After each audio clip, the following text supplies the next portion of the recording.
Ed ora cambiamo pagina, parliamo di carta etica dello sport e lo facciamo con Hellas Verona e Umpli Veneto. Sarà l'Hellas Verona Football Club a ricoprire l'ambito ruolo di testimonial nella sesta edizione del progetto Carta Etica dello Sport del Veneto e dei 14 articoli che la costituiscono. Lo ha annunciato l'assessore regionale allo sport Cristiano Corazzari presso lo stadio Bentegodi, dando così l'investitura ufficiali agli Scaligeri di Verona. Un anno ricco di soddisfazioni e di impegni per lo sport del Veneto e di investimenti da parte della Regione Veneto nell'impiantistica sportiva, nella pratica sportiva, nelle manifestazioni sportive. Quest'anno abbiamo come testimonial della Carta Etica dello Sport, che è prevista dalla nostra legge regionale sullo sport, un testimonial d'eccezione come il Verona Calcio, che rappresenta il calcio veneto nella Serie A e ci aiuterà a trasmettere quelli che sono i valori dello sport, il contenuto etico e formativo, soprattutto nei confronti dei ragazzi e dei giovani, dello sport all'interno di tutto il movimento veneto. Al fianco da sempre alla Regione del Veneto nella promozione dei 14 articoli della Carta Etica dello Sport, il Comitato Regionale Veneto di Umpli. La parola che ci unisce è la parola valore, con quello che può essere la carta etica, appunto, che va a coinvolgere i ragazzi delle scuole, con quello che fa una semplice proloco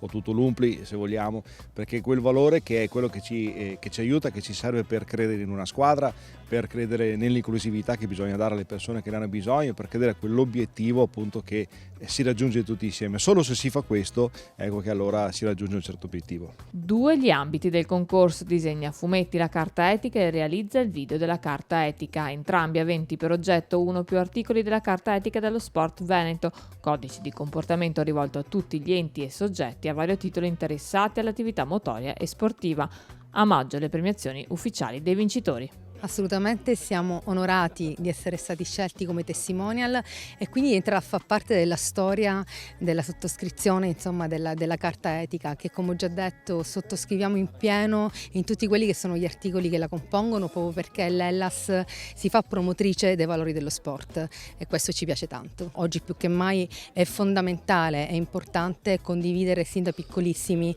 i valori essenziali dello sport, quindi il fair play, il rispetto reciproco e appunto l'inclusione.